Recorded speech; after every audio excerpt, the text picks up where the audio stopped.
Una finestra sul mondo, il mensile Tempi. E la linea torna a Giulio Cainarca. Eccoci qua, abbiamo appena citato l'articolo di Rodolfo Casadei sul massacro continuo in Darfur e saluto e do il benvenuto al direttore di Tempi.it, Emanuele Boffi. Buongiorno Emanuele, grazie. Buongiorno a tutti. Allora, Rodolfo Casadei, come sempre, è molto prezioso quando si parla di politica estera. Abbiamo letto poco fa il suo articolo in rassegna stampa, ci ricorda che non esiste solo Gaza, no? Purtroppo, perché anche la situazione del Sudan è una situazione terribile, con numeri impressionanti in termini di profughi interni e di rifugiati all'estero, no?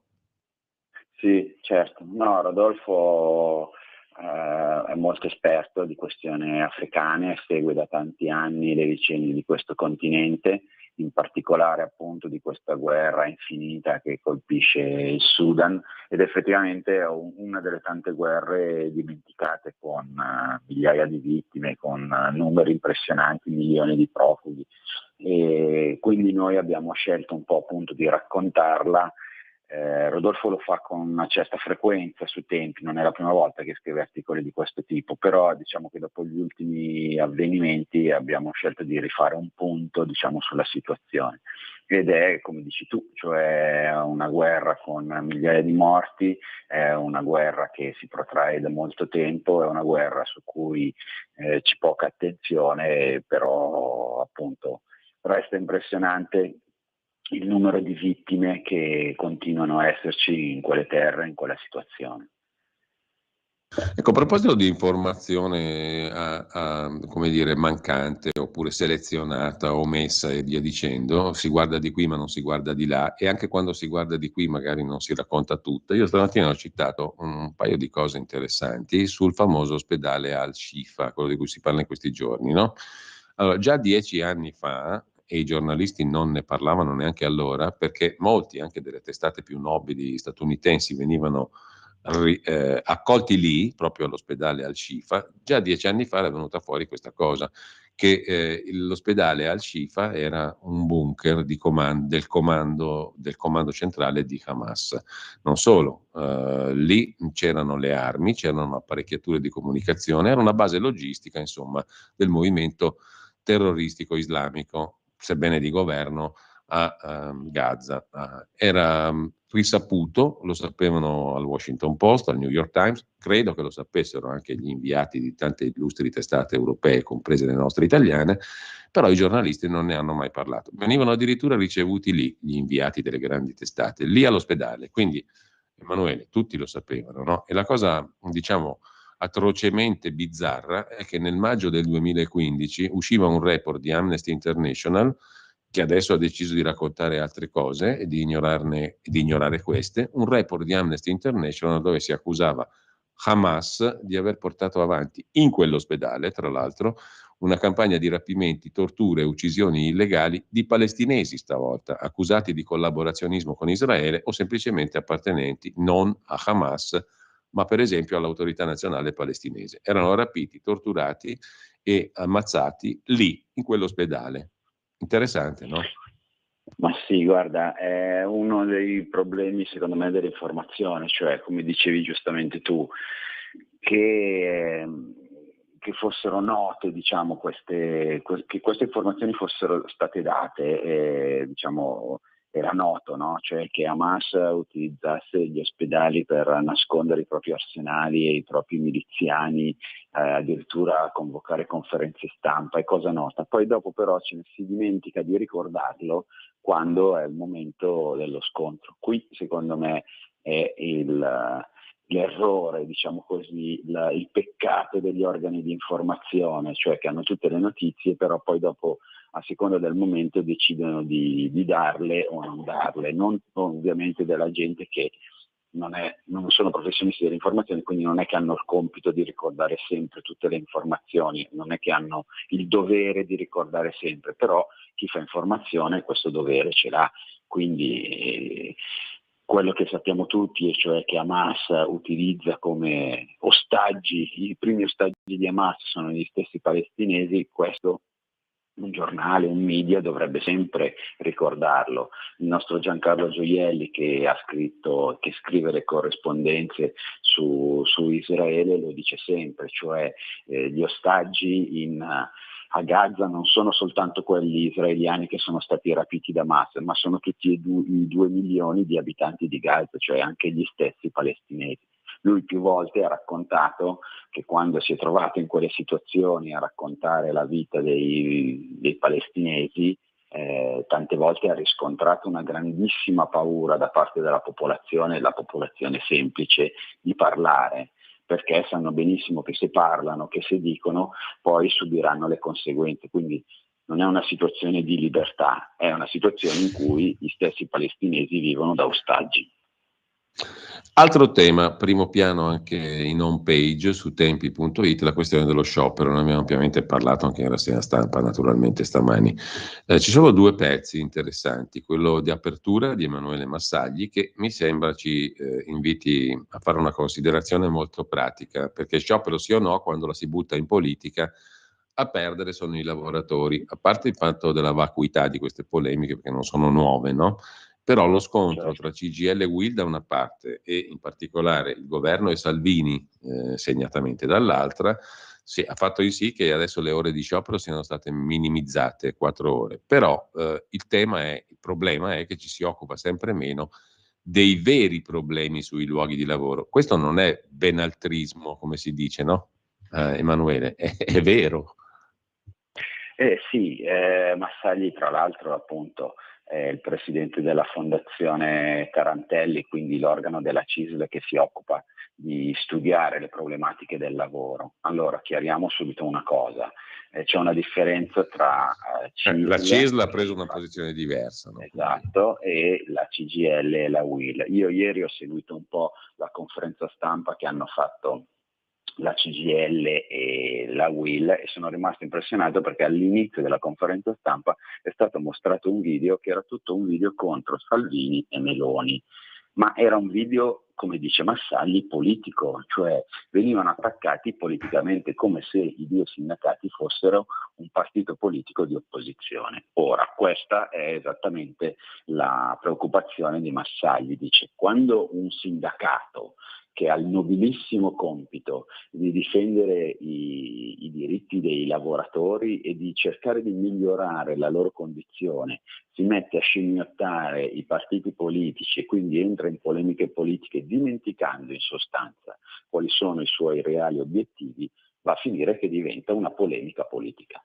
Poi sul merito, ovviamente, per come la vediamo noi, bene ha fatto, come dire, Salvini a insistere perché questo sciopero non venisse fatto in quella maniera, anche perché se si guarda un po' come voleva essere organizzato questo sciopero, era davvero uno sciopero politico, cioè poco legato al merito delle questioni e molto invece per una posizione presa ideologica di contrasto alle decisioni prese nella manovra.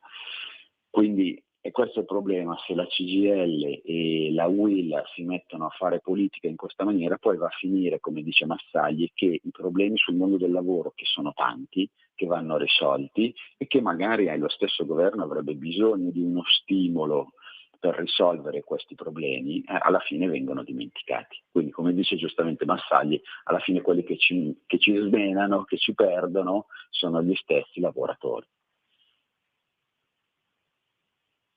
Emanuele, altro tema è piuttosto stimolante, come sempre, la prima pagina, l'home page del sito di Tempi, perché in primissimo piano sei proprio tu che ci induci, ci inviti a riflettere su un altro argomento di struttura, di sistema, non legato alle polemiche così facili e quotidiane.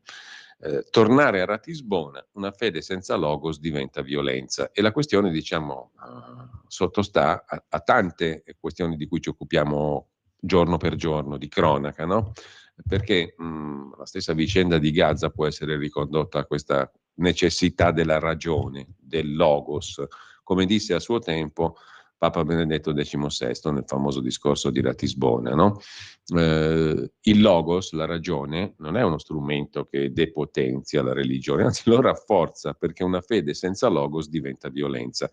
E le parole sono le parole anche del patriarca caldeo, il cardinale Luis Rafael I Sacco, a Baghdad, di Baghdad, in realtà esiliato a Erbil in Kurdistan, dopo una violenta, come tu scrivi, campagna di stampa che lo ha dipinto come un truffatore che avrebbe approfittato della sua posizione per vendere i beni della Chiesa e arricchirsi personalmente, sostanzialmente. Al di là di questo, in realtà il tema di fondo è proprio questo qui.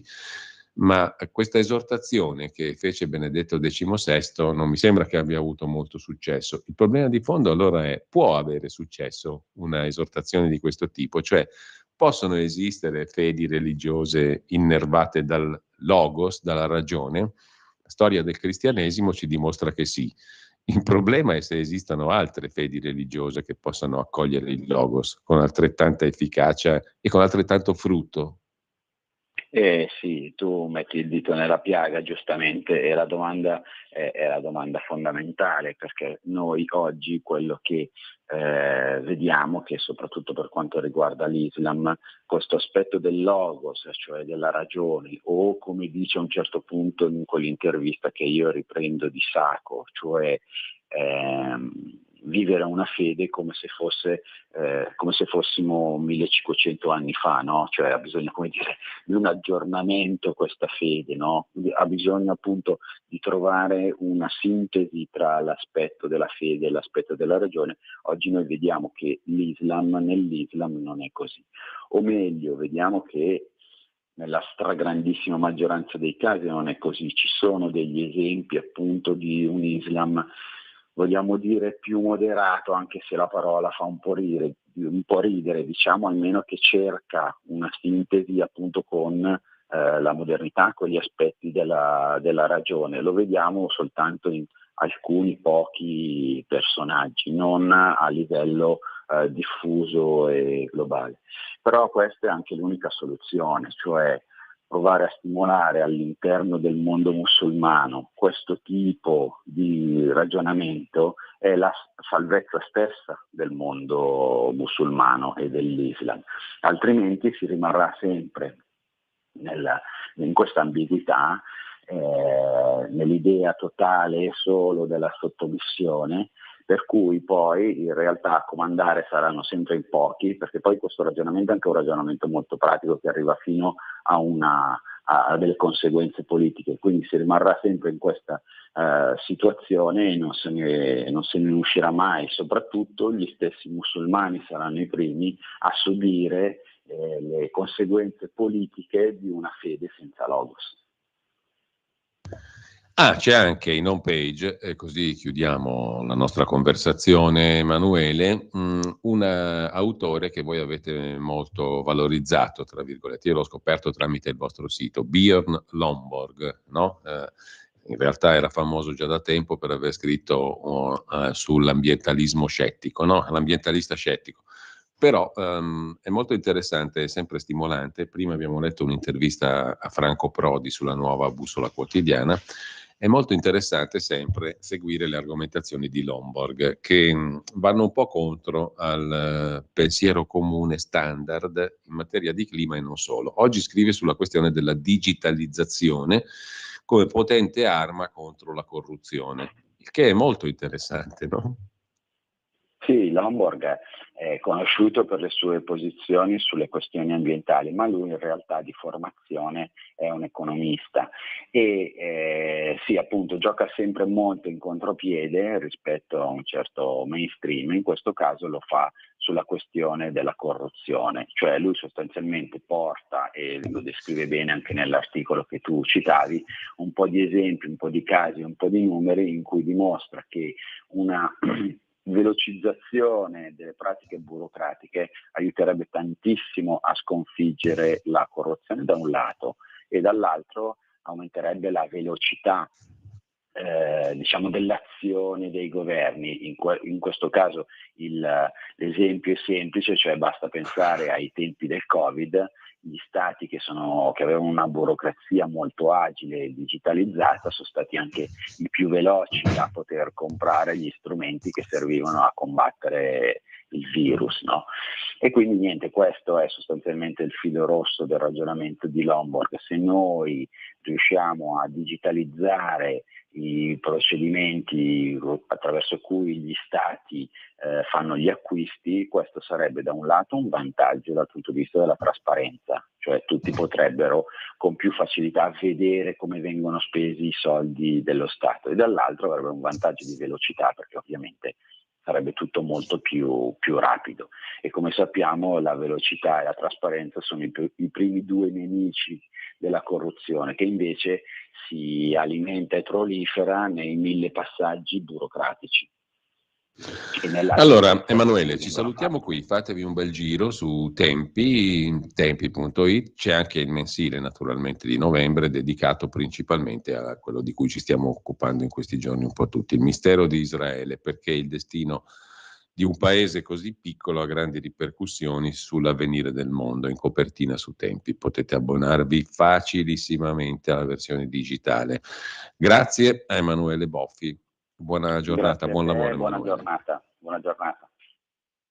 E tra poco noi ascolteremo invece, sempre che sia possibile farlo, l'altro giorno l'ho sentito benissimo, quanto fervente, quanto fervido, quanto fervoroso, non saprei quale aggettivo usare, per il dibattito sull'autonomia differenziata. L'audizione del professor Sabino Cassese al Senato, alla Commissione Affari Costituzionali, Cassese presidente del Comitato per l'individuazione dei famosi LEP, i livelli essenziali delle prestazioni, che sono stati associati alla realizzazione dell'autonomia regionale differenziata, secondo quello che prescrive la Costituzione. Insomma, l'autonomia regionale differenziata si può fare, ma devono essere anche individuati i livelli essenziali delle prestazioni. In realtà tra le due cose la Costituzione non stabilisce un nesso di conseguenzialità o di contemporaneità, però si è deciso così. Insomma, ascolterete quanto frizzante è il dibattito in tema di autonomie regionali e di livelli essenziali delle prestazioni da garantire per i diritti civili e sociali fondamentali in tutto il paese, in tutta l'Italia. Il professor Cassese ha parlato con i senatori di questo. Sempre che sia buono l'audio, perché sennò a insindacabile giudizio della regia verrà troncato e vi ascolterete qualcos'altro, sempre di estremamente interessante naturalmente. Buona mattina a tutti. Il presidente a vita cinese Xi Jinping incontrerà per la prima volta il presidente americano Joe Biden a San Francisco. È la prima volta che i due si incontrano. Xi Jinping aveva già incontrato in passato, quando erano presidenti, Obama e Trump. L'incontro è molto importante perché i responsabili delle due grandi potenze mondiali possono guardarsi finalmente negli occhi. Non c'è dubbio infatti che USA e Cina siano diventati competitivi, anzi addirittura antagonisti. Gli USA hanno ridotto di molto le loro eccessive dipendenze dall'export di Pechino, ma è anche vero che la Cina ha nel frattempo spostato il baricentro del suo export verso i paesi che una volta si dicevano del terzo mondo, nel quale la Cina sta esercitando una pressione invisibile aumento. Però è anche vero che pur schierandosi a favore della Russia, dei palestinesi e persino dell'Iran, la Cina non ha soffiato recentemente sul fuoco come avrebbe potuto fare, impedendo così che il mondo possa incendiarsi. Resta però aperto il problema gravissimo, di cui per il momento non si vede una soluzione, della riconquista di Taiwan, che Pechino ritiene di dover fare con le buone o con le cattive. Ed è su questo grosso, drammatico problema che l'incontro verterà.